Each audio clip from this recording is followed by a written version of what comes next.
sa Philippine Forest Corporation na sinabi mo, binukod nyo para sa kaibigan ni Neri. Normal ba yon na sa mga budget nyo, nagbubukod kayo para sa kaibigan ni Neri? Ma'am, I haven't stayed long in government, but in that particular case, it sounded so normal. So I did what I was ordered to do. Meron rin bang binubukod o mga favor sa mga kaibigan ni Neri na si Mr. Isaguirre o si Estrella? Yes or no lang? Can I say I'm not very sure? But I'm sure all of us were, can I answer not very sure? Ibig sabihin may for the boys o for the girls? Pwede ako siguro. Thank you. Thank you, Mr. Losada. Penultimate question. Sino si Medi? Medi na nag-text sa'yo. Medi, anong apelido Ang niya? nag-text po sa akin si Secretary Neri, but he asked me to fax it directly to Medi and he gave me a number. Medi sino? Poblador? Malamang kasi sa Palacio raw eh. Girl Friday ni GMA. I do not know her personally, ma'am. I just know her by name. And then, yung si Attorney Bautista, sino ba ito? Sino ba siyang, ano yung kanyang pangalan niya? Attorney Antonio Bautista. Is he also the legal counsel of Secretary Neri? Opo, sinabi nila. I did not know him, ma'am, not until the day I arrived from Hong Kong. And to put in record, he was really nice to me. He was the one who told you, just sign it para sa comfort ng Malacanang. Opo. He seems to be magaling po siya. So he has that personality. Bakit mako-comfort ang Malacanang pag maisanayin nyo ito? Anong, ibig sabihin talagang hanggang sa Malacanang na itong kaba? Siguro po, kasi yung isang, meron ako, nagtabi ako nung, ito po yung isang,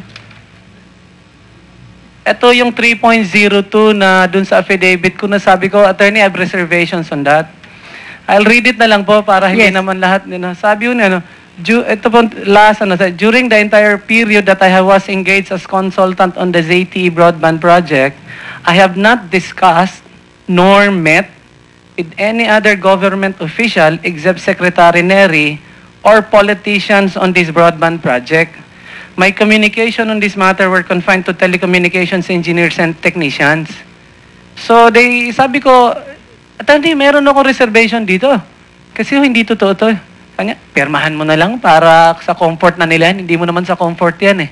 So, yun na lang pong, so I signed and then they faxed it.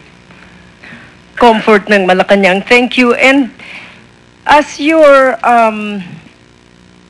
as the head of the Philippine Forest, nasabi mo rin sa akin na that's why I could not let Abalos get away with the 130 million dahil sa hirap na nakita mo.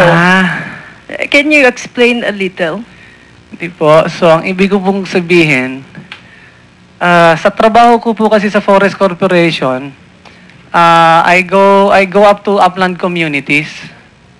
Umakyat po ako sa mga upland communities and I see yung poverty sa mga upland communities.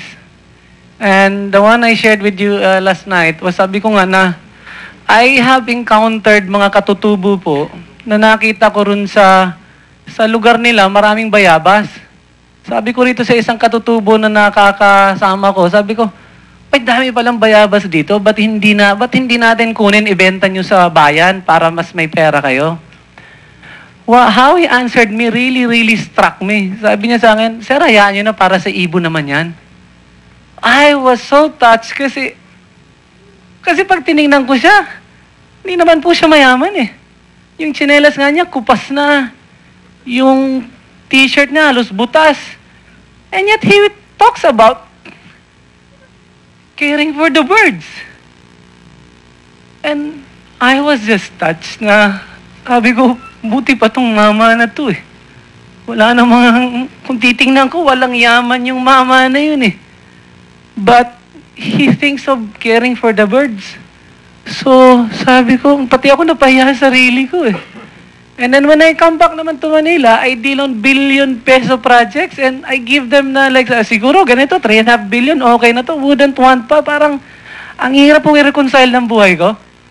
No, na makakita ako ng ganong sitwasyon, makakita naman ako ng kabilang dulo, doon ako hirap.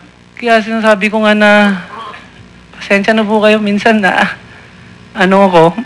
mahirap po yung ganun. So, kaya sabi ko sana bawasan nyo man lang kasi I know those money could have gone to schools, could have gone to roads there. But it goes to few families and I don't feel it's right. So, ibig sabihin yung pera na dapat ng gobyerno na dapat mapunta sa mga project para sa may hirap ay napupunta lang sa bulsa ng kokonting mayayaman na nakakataas. Opo.